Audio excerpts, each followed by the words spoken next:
이 말씀을 통해서 너는 나를 선대하니 라는 제목으로 주의 음성을 나누었으면 좋겠습니다.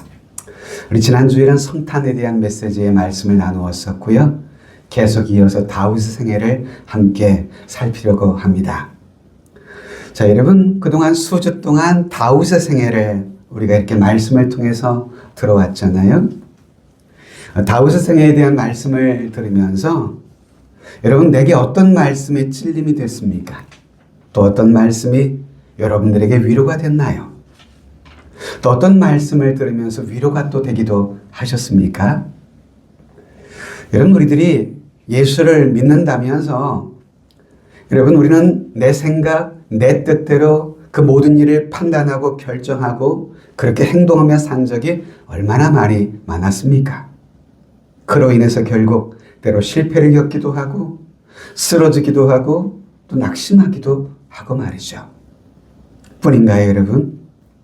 그로 인해서 나 자신뿐만 아니라 주변의 이웃들에게 상처를 입힌 적도 얼마나 여러분 많기도 했을까요?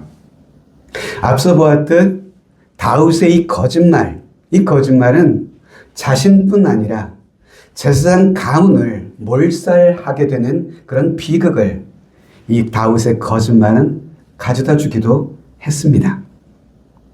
자, 여러분, 이처럼 내가 하나님과 바른 관계를 맺지 못하며 살아가게 될 때에 그 결과는 나 한 사람에게 끝나지 않더라고요. 나 한 사람의 이러한 그릇된 모습들은 주변의 가족들, 주변의 이웃들에게도 심각한 영향을 주기도 하더라라는 것입니다. 그런 의미에서 여러분들의 모습은 어떤지요? 전 오늘 이어지는 다윗의 삶의 모습을 통해서 오늘 우리에게 주는 영적 교훈을 계속해서 이어갔으면 좋겠습니다. 자, 여러분, 오늘 사무엘상 24장을 보았는데요.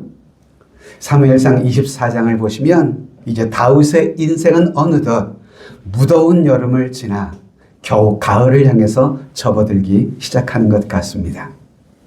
그러나 사울 왕에게 쫓기며 도피하는 그런 길고 긴 박해 고난의 계절은 여전히 당분간 지속이 될 것 같습니다.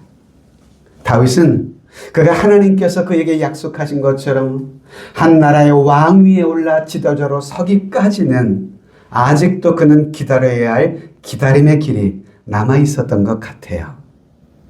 바로 이런 시기에 하나님께서는 블레셋을 들어서 이스라엘을 침공하게 하십니다. 자, 그러자 당시 한 나라의 왕이었던 사울은 이 대적 블레셋의 공격 앞에서 이 나라를 보호하고 지켜가기 위해서 블레셋과 싸움을 하게 되죠. 이 군사를 풀어서 이제 블레셋과 전쟁을 치르는지 집중하게 됩니다. 바로 이 사이에 사울이 블레셋과의 전쟁을 피하여 다윗에게 모든 신경을 잠깐 놓은 그 시기에 여러분, 그동안 쫓겨만 다니던 이 다윗은 오랜만에 쉼과 안식, 휴가를 맞이하게 됩니다. 휴가를 맞이하게 돼요. 자, 23장 28절을 보실까요? 이에 사울이 다윗 뒤 쫓기를 그치고 돌아와 블레셋 사람들을 치러 갔으므로 블레셋을 치러 감시 갔어요. 이런 사울이 블레셋을 대적하기 위해서 다윗을 추적하던 일을 잠시 중단했던 것이죠. 다윗의 입장에서는 원수 같은 사울의 손길을 피할 수 있는 잠시 동안이지만 쉼을 맞이하게 됩니다. 자, 그러나 말이죠. 그 휴식의 시간도 오래가지는 못합니다. 자, 오늘 본문 1, 2절을 보시면 사울이 블레셋 사람을 쫓다가 돌아오매 어떤 사람이 그에게 말하이르되 보소서 다윗이 엔게디 광야에 있더이다 하니 사울이 온 이스라엘에서 택한 사람 3,000명을 거느리고 다윗과 그의 사람들을 찾으러 들염소 바위로 갈새. 또다시 사울의 지긋지긋한 추격이 시작이 됩니다. 끈질기게 사울은 포기하지 않고 다윗을 추적하고 있는 것이죠. 자, 오늘 본문이 일어난 장소가 다윗이 당시에 엔게디라고 하는 광야에 있었다라고 이야기하고 있거든요. 여러분, 이 엔게디 광야는 사해에 근접한 지역에 위치한 마을 지역이었습니다. 그것은 아주 폭염이 있는 뜨거운 지역으로 알려져 있습니다. 그리고 그곳에는 많은 굴들이 있었다고 합니다. 그러다 보니까 도망하던 다윗 역시도 무더운 폭염을 피해서 잠시 그곳의 굴 속에 휴식을 취하러 엔게디 지역의 한 광야의 굴 속에 숨어 들어가 있었던 것이죠. 자, 엔게디 광야의 모습을 사진을 통해 잠시 보면 왼쪽 상단에 있는 것이 엔게디 광야의 현재 모습이고요. 그 엔게디 광야에는 여러분 오른쪽 하단의 그림이 보이실지 모르겠지만 그 돌처럼 되어 있는 그 화강암 속에 수많은 굴들이 이렇게 지금도 많이 있다고 합니다. 고고학자들은 당시 그곳에는 이런 무더위와 폭염을 피하기 좋은 큰 굴들이 이런 엔게디 황무지 주변에 수많이 있었다고 해요. 어떤 굴은 무려 3만 명을 수용할 정도의 엄청난 커다란 굴들이 이 엔게디 광야에 있었다고도 전해져 옵니다. 그러니까 여러분 작은 굴이 아니라 엄청나게 큰 굴들이 있었음을 보게 돼요. 자, 3절을 여러분 보실까요? 3절을 보면 길가 양의 우리에 이른즉 굴이 있는지라 사울이 뒤를 보러 들어가니라. 다윗과 그의 사람들이 그 굴 깊은 곳에 있더니라고 말하죠. 다윗을 쫓고 있던 이 사울왕이 다윗의 행적을 쫓아서 엔게디 광야에까지 이르렀습니다. 그리고 사울은 그곳에서 한 굴을 발견하게 되었고 그 속에 들어가게 됐어요. 왜 들어갔을까요? 뒤를 보러 들어갔대요. 뒤를 보러. 무슨 의미일까요? 맞습니다. 해우소에 들어간 겁니다. 그래서 여러분 이 뒤를 돌아 들어봤다라는 이 번역을 우리말 성경의 번역에 보면 용변을 보려고 들어갔더라 이렇게 번역을 해주기도 했고요. 또 여러분 성경에 이 소위 그 관주가 붙어 있는 성경을 보면 이 관주에 발을 들이러 들어갔더라 라고 번역되기도 하기도 해요. 발을 들이러 들어갔더라 이 말은 여러분 누우러 쉬러 갔다는 말의 의미도 있습니다. 이 번역이 다양하기도 한 번역이기도 해요.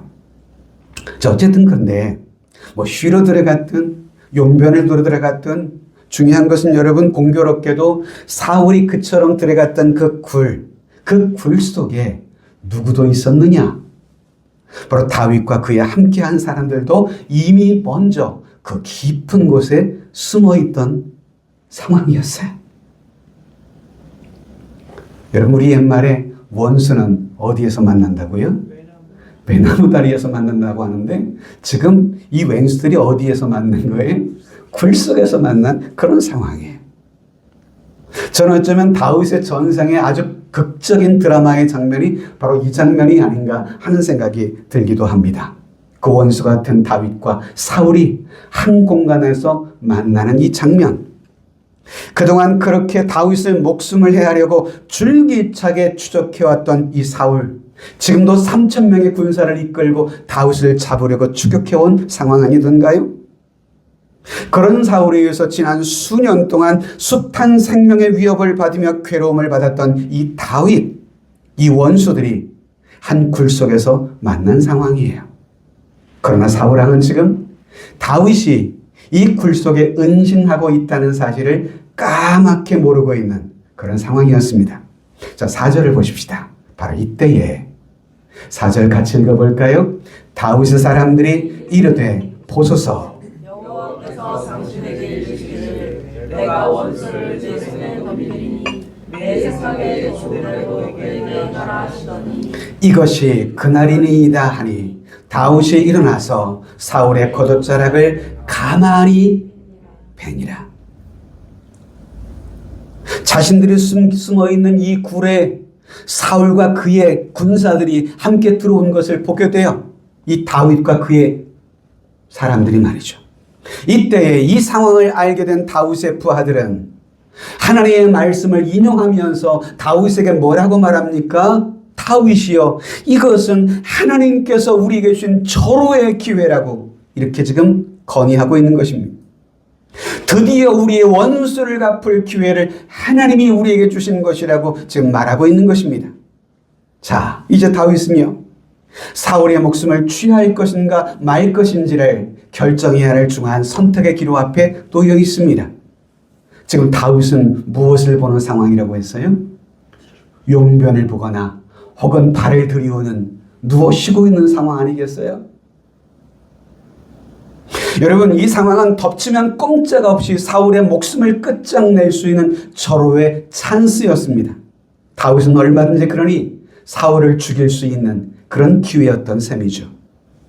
즉 다윗은 그의 부하들이 말한 것처럼 하나님께서 나에게 정말 사울을 죽일 기회를 주셨다라고 이 상황을 해석할 수 있는 그런 환경이었어요. 자, 여러분, 우리도 종종 다윗이 처한 이런 환경처럼 이런 유사한 환경이 우리에게 찾아올 수도 있습니다. 그때 여러분 언제나 우리에게 문제되는 것이 하나 있어요. 그것이 뭐냐 하면 내게 지금 좋게 보여진 그 주어진 환경을 나는 어떻게 해석할 것인가, 이것이 중요해요. 다윗의 부하들은 이 상황을 어떻게 해석했다고요? 하나님의 말씀까지 들먹이면서 이것은 하나님의 뜻이요, 하나님께서 우리에게 주어진 계획이 아니냐, 기회가 아니냐라고 말하고 있었거든요. 이 모든 지긋지긋하게 도망을 다니는 이 상황을 끝낼 수 있는 절호의 찬스. 여러분은 어떨까요? 우린 여기서 이런 상황 속에서 중대한 질문을 우리 스스로에게 던져 보아야만 해요. 기회는 모든 것을 과연 허용할 수 있는 것인가? 라는 말입니다. 눈에 보이는 어떤 좋은 기회가 주어졌다고 해서 우리 마음대로 사용할 수 있는 것인가? 여러분, 이 시대의 철학자들은 말하기를 기회는 모든 것을 허용할 수 있는 것이다. 그러니 기회를 잡으라고 우리에게 가르쳐주고 있습니다. 성공주의의 이름으로, 또한 적극적인 사고방식의 모습으로, 아니면 결과만 좋으면 되는 것 아니냐라고 하는 논리들이 우리에게 다가오기도 하거든요. 자, 여러분, 내게 어떤 성공의 이름의 기회가 주어졌을 때 그리스도인으로서의 윤리와 도덕이 어떠하든지 간에 이 기회를 붙잡고 성공하기 위해서 우리는 무엇이든 할 수가 있는 것일까요? 우리 이 질문을 던져보아야 한다, 이 말입니다. 오늘 본문의 다윗은 이런 상황 앞에서, 이런 기회 앞에서 그는 어떻게 반응을 했을까? 그는요, 자신의 성공, 자신의 출세를 위해서 사울 왕의 목숨을 빼앗는 것으로 그 기회를 사용하지는 않았습니다. 왜? 그것이 아무리 하나님에 의해서 자신에게 주어진 절호의 찬스처럼 보일지라도 사람을 죽이는 것은 여전히 살인하지 말라고 하는 하나님의 계명을 정면으로 위반하는 것이기 때문이에요. 그잖아요? 그런데 오늘 우리 시대는요, 목적은 얼마든 수단을 정당화할 수 있다는 그런 논리로 우리에게 다가오며 도전해 오고 있는 것이죠. 자, 이런 상황 앞에서 우리가 살펴볼 첫 번째 모습은 그의 행동을 한번 살펴봅시다. 다윗은 어떻게 행동했을까요? 사울을 죽이지는 않았어요. 단지 가서 사울의 옷자락만을 가만히 그의 칼로 베기만 했어요. 자, 그런데 그럼에도 불구하고 다윗은 왕의 옷자락을 가만히 벤 그 사실로 인해서도 그의 마음에 걸림이 되었다라고 5절 6절에 말하고 있습니다. 그리한 후에 사울의 옷자락 뱀으로 말미암아 다윗의 마음이 찔려 자기 사람들에게 이르되 내가 손을 들어 여호와의 기름 부음을 받은 내 줄을 치는 것은 여호와께서 금하시는 것이니 그는 여호와의 기름 부음을 받은 자가 됨이니라 하고, 전 이 장면에서 다윗 그가 얼마나 부드러운 영성과 민감한 영적 양심을 소유하고 있었는지를 우리 분명히 볼 수가 있는 것입니다. 자, 여러분, 우리도 하나님과 올바른 관계를 맺어가고 성령 안에서 믿음의 열매를 맺어가며 살아갈 때에 우리 안에 일어나는 놀라운 삶의 변화가 한 가지 뭔 줄 아세요? 그것은 이처럼 옳은 것, 그런 것을 구별할 줄 아는 센시티브한 스피리추얼 스피릿, 센시티브한 영적 감성을 우리에게 하나님이 주신다는 거예요. 전 바라기는 하나님께서 저와 여러분들의 영혼 속에 이런 영적인 민감한 영성을 주님께서 주실 수 있기를 주님의 이름으로 축복합니다. 아멘. 히브리서를 보면 영적으로 성장한 장성한 성도의 모습에 대해서 히브리서 5장에 이렇게 말씀을 해주고 있습니다. 단단한 음식은요, 장성한 자의 것이니 그들은 지각을 사용함으로 연단을 받아 선악을 분별하는 자들이니라 라고 말합니다. 누가 여러분 성숙한 성도일까요? 누가 여러분 장성한 성도입니까? 단단한 식물도 먹을 수 있는 사람, 그것을 소화시킬 수 있는 사람, 그런 사람이 영적으로 장성한 사람이라고 말을 합니다. 목회자가 설교할 때 항상 고민되는 것이 뭔지 아세요? 신앙적으로 연약한 성도들이에요. 행여 이 하나님의 말씀을 전할 때 상처받지는 않을까? 시험에 들지는 않을까? 늘 마음이 쓰이기도 해요. 그래서 저로 여러분들에게 제가 부탁드리고 싶은 기도의 제목은, 여러분 강단이, 오늘 세종하람교회 이 강단에서 전해지는 그 말씀이 여러분 가감없이 하나님의 뜻이라면 전할 수 있는 강단이 될 수 있도록 주의 종에게 그러한 용기를 달라고 기도해 주실 수 있기를 여러분 부탁을 드립니다. 그럴 때 여러분 이 강단은 영적으로 살아있을 수가 있거든요. 이렇게 장성한 성도는요, 지각을 사용하기 때문에 연단을 받아서 훈련되어져 가지고 선악을 분별할 수 있는 사람들이라고 이야기해요. 우리들은 종종 이렇게 질문을 하기도 합니다. 우리가 과연 어떻게 하나님의 뜻이라는 것을 분별할 수 있단 말인가? 과연 하나님의 뜻을 우리들은 분별할 수는 있는 것인가? 라고 하는 질문을 때때로 성도들에게 받기도 하는데요. 자, 그런데 여러분, 우리가 하나님의 뜻을 올바로 분별하기 위해서는 중요한 전제 두 가지가 있어야 돼요. 그럴 때 우리는 하나님의 뜻을 올바르게 분별할 수가 있는데요. 그것이 첫째는 뭐냐 하면, 분별해야만 하는 내 자신이 지금 하나님과 올바른 관계를 맺고 살아가고 있는가. 그럴 때 우리는 하나님의 뜻을 바르게 분별할 수 있어요. 또 하나는, 나는 이 모든 것을 분별할 수 있을 정도로 나의 믿음은 성숙해 있는가? 이것을 질문해 볼 수 있어야 돼요. 전 이런 의미에서 다윗은 참으로 민감한 영적 분별력의 축복을 받은 사람이 아니었겠나 하는 생각을 가져보게 됩니다. 여러분, 웬만큼 양심이 무딘 사람 같으면 그저 내가 옷자락 하나 벤 것 정도면 사울을 내가 크게 봐준 것이라고 그러면서 자신의 행위를 정당화시킬 수 있는 것 아닌가요? 목숨을 빼앗았어. 피부에 손상을 주었어. 아무것도 안 줬잖아요. 그냥 옷자락 하나 벤 거잖아요. 자, 그런데요, 다윗은요, 사울의 이 옷자락 하나를 벤 것만으로도 그의 영혼에는 양심의 가책이, 찔림이 있었다는 거예요. 내가 손을 들어 여호와의 기름 부음을 받은 내 주를 치는 것은 여호와께서 금하시는 것이니 라고 자책을 했어요. 소위 그의 영혼 속에는 신앙의 양심이 살아있었다는 것을 보게 돼요. 바라긴 여러분들의 영혼 속에도 신앙의 양심이 펄펄 살아있기를 주님의 이름으로 축복합니다. 신앙 양심.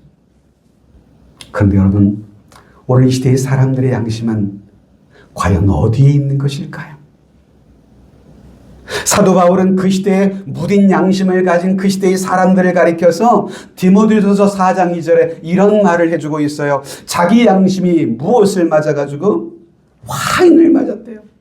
자기 양심이 화인을 맞아가지고 외식함으로 거짓말하는 자들이라고 그 시대의 무딘 양심을 가진 사람들을 책망하고 꾸짖고 있습니다.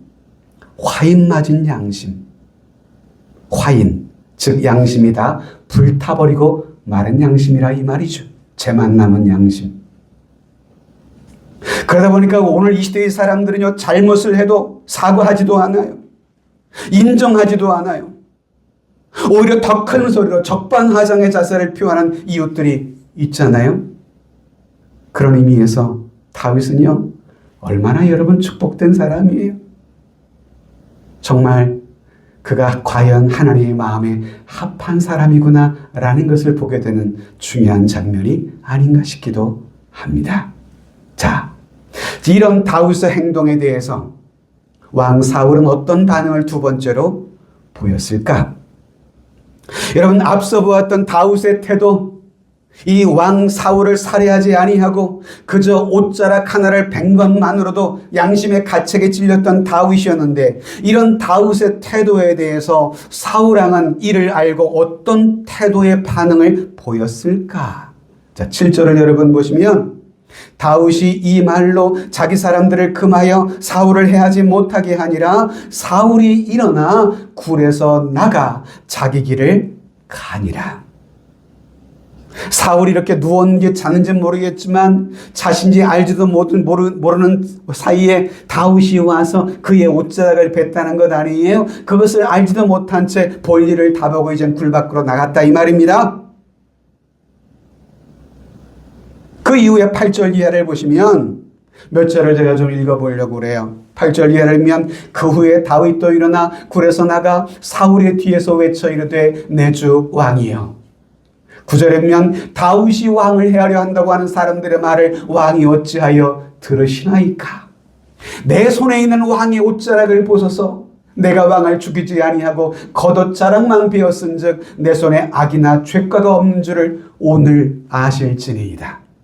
여호와께서 나와 왕 사이를 판단하사 여호와께서 나를 위하여 왕에게 보복하시려니와 내 손으로는 왕을 해하지는 않겠나이다 라고 지금 굴 밖에 나가 있는 사울에게, 다윗도 뒤를 쫓아와서 굴에 나와서 사울에게 지금 이 얘기를 외치고 있는 거예요. 여러분, 이 다윗의 태도 얼마나 아름다울까? 자신을 적대하고 있는 왕을 결코 자신은 적대하거나 그에게 보복하지 않겠다고 하는 이 다윗, 끊임없는 시기와 질투로 다윗의 생명을 해하려고 하는 추격해오는 이 사울을, 그의 생명을 결코 빼앗지 않겠다는 이 다윗, 이런 다윗의 양심의 호소와 울부짖음 앞에서 17절 이하를 보면 그런 말을 들었던 사울의 반응을 한번 주목해 보십시다. 같이 읽어볼까요? 다윗에게 이르되 나는 너를 학대하되 너는 나를 선대하니 너는 나보다 의롭도다. 내가 나 선대한 것을 오늘 나타낸 날이 여호와께서 나를 내 손에 넘기셨으나 내가 나를 죽이지 아니하였도다 라면서 다윗이 자신을 죽이지 않고 살려준 것에 대한 고마움을 표하고 있는 거예요.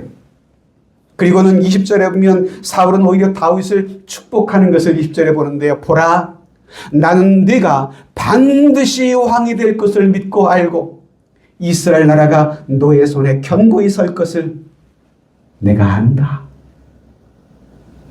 사울이 지금 다윗을 뭐 하는 장면이에요? 축복해주고 인정해주는 그런 장면이에요.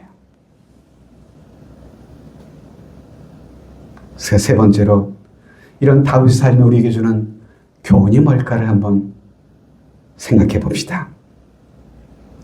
자기 원수마저도 감동시켰던 이 다윗, 그의 아름다운 행동, 이를 통해서 우리는 무엇을 배울 수 있는 것일까?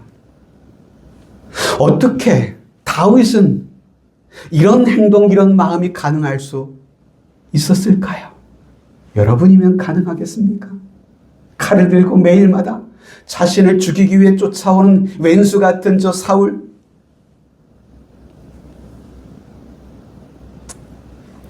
이런 다윗의 행동의 배경 속에 담긴 우리 세 가지 내용들을 살필 필요가 있다고 생각합니다. 어떻게 다윗은 이런 행동, 이런 마음이 가능했을까? 그 첫 번째는요, 그 이유는 그는 어느 상황 속에서나 누구를 바라보았기 때문에? 하나님을 바라보았기 때문이에요. 다윗의 신하들은 분명히 말했습니다. 이 상황은 하나님께서 저 사울의 목숨을 빼앗을 수 있는 절호의 기회라고, 이것은 하나님께서 당신에게 주신 놀라운 기회가 아니냐고 그렇게 이야기를 했습니다. 다윗은요, 그런 사람들의 말만을 듣고 행동하지는 않았습니다. 그리고 그는 그 자리에 하나님을 주목합니다.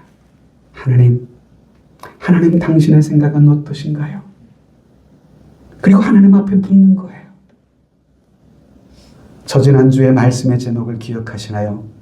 다시 또 다시 묻는 다윗이었잖아요. 즉 그는 어떤 상황에서나 어떤 환경을 만났을지라도 하나님을 바라볼 수 있는 영적인 안목, 그런 영적 시선을 가지고 있었던 믿음의 사람임을 우리는 보게 되는 것입니다. 그런 의미에서 오늘 우리는 어떤가요? 우리는 내게 주어진 상황과 환경 속에서 과연 하나님을 바라보고 행동하고 있는가? 라는 것을 한번 생각해 보지 않을 수 없죠.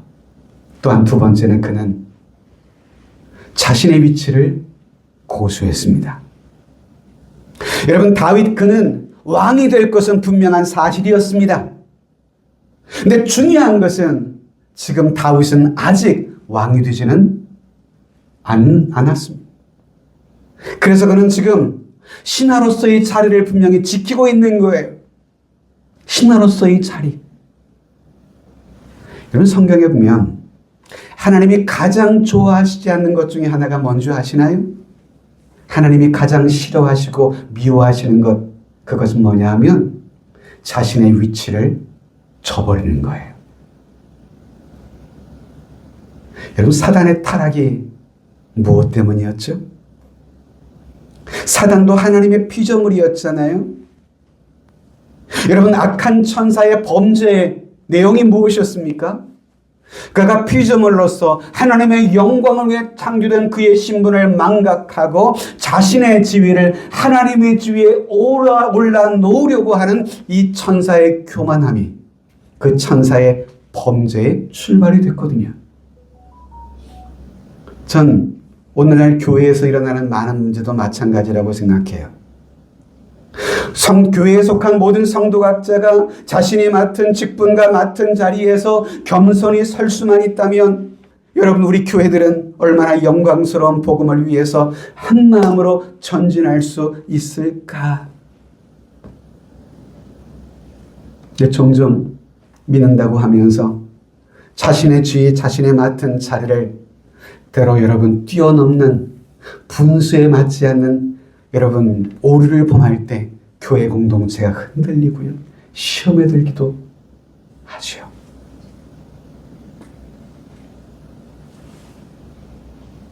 유다서 1장에 보시면 하나님께서 이런 일을 행하셨다는 거예요.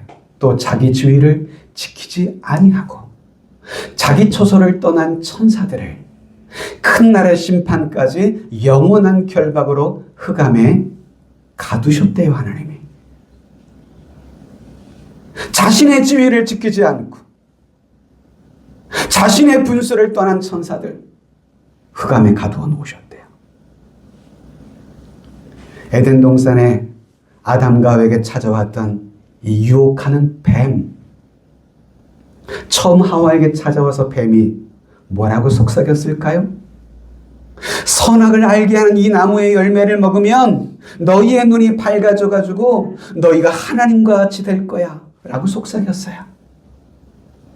즉 뱀은 아담과 하와 그들이 하나님의 피조물이라는 사실을 망각할 수 있도록 교묘하게 질문을 비틀고 있는 것입니다. 여러분, 불신자들이 자주 질문하는 것 중에 하나가 뭔지 아세요? 하나님께서는 인간들이 선악과를 따먹을 것을 뻔히 아시면서도 왜 선악을 알게 하는 나무의 열매를 그 에덴 동산에 만들어 놓은 거야? 결국 하나님께서 인간을 범죄하도록 조장하신 거 아니야? 이렇게 묻는 질문들을 많이 받죠. 여러분, 그런 생각 안 해보셨어요? 저는 하나님께서 인간을 창조하실 때 인간을 피조물로 지으셨어요. 이 말은 피조물인 인간이 모든 것을 다 할 수 있도록 지어진 존재는 아니라는 겁니다. 그가 하지 말아야 할 일도 분명히 있습니다. 또한 해서는 안 될 일도 분명히 있는 것입니다. 이 사실을 하나님은 창조하신 에덴 동산에서부터 분명히 만들어 놓으신 거예요. 그것이 곧 선악과였습니다. 즉, 그것을 따먹지 말라고 하는 말씀을 통해서 에덴 동산에 있는 그들이 피조물이라는 사실을 잊지 않도록 하나님께서는 그런 기준을 세워놓으신 것이었죠. 그런데 여러분, 결국 인간은 피조물의 그 자리와 그 지위에서 망각하고 범죄하고 맙니다. 하나님처럼 되고 싶다고 하는 이 인간의 그릇된 욕망이요.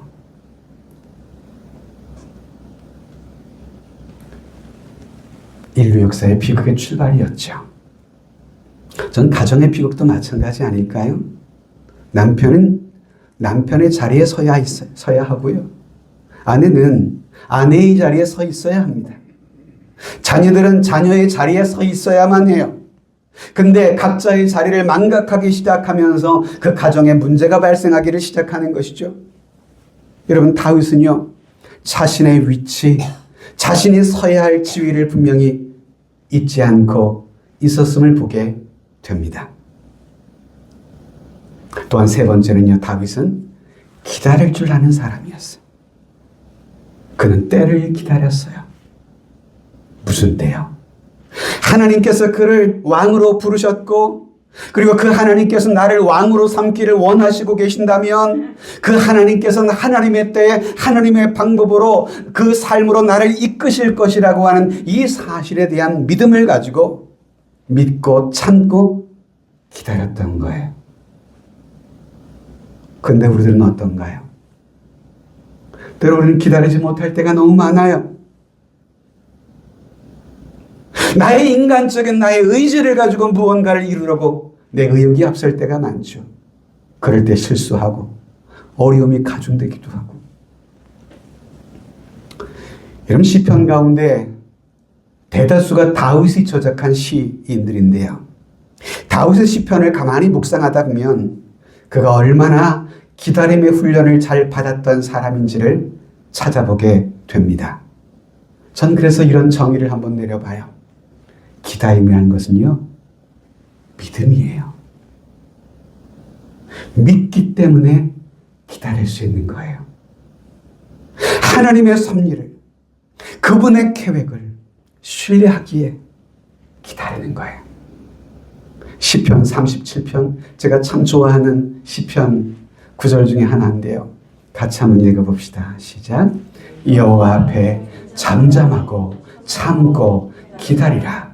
자기 길이 형통하며 악한 꾀를 이루는 자 때문에 불평하지 말지어다. 이 37편은 다윗이 지은 시입니다. 그는 기다림의 훈련을 그의 상해 속에 받아온 사람이었습니다. 주변을 돌아보니까 악한 사람이 잘 되는 모습을 보기도 해요. 오히려 악한 사람들이 기세가 등등하고 세상 속에서 형통하며 승진하고 잘 되는 모습을 바라보아요. 그런 사람들을 보면서 모압하지 말자고 스스로 다짐하고 있어요. 불평하지 말자고요. 지금 우리도 그렇잖아요. 온갖 인간적 술수와 꾀를 가지고 노력하는 사람들은 오히려 승진을 하고, 정직하고 신실하게 자신에게 맡은 일을 하는 사람들은 오히려 승진이 더디고, 이런 것을 바라보면 내가 가진 믿음의 길이라는 것이 어떤 것인가 하고 회의감도 들고, 나도 한번 이렇게 해보아야 되나? 이런 유혹에 우리 놓일 때가 있죠.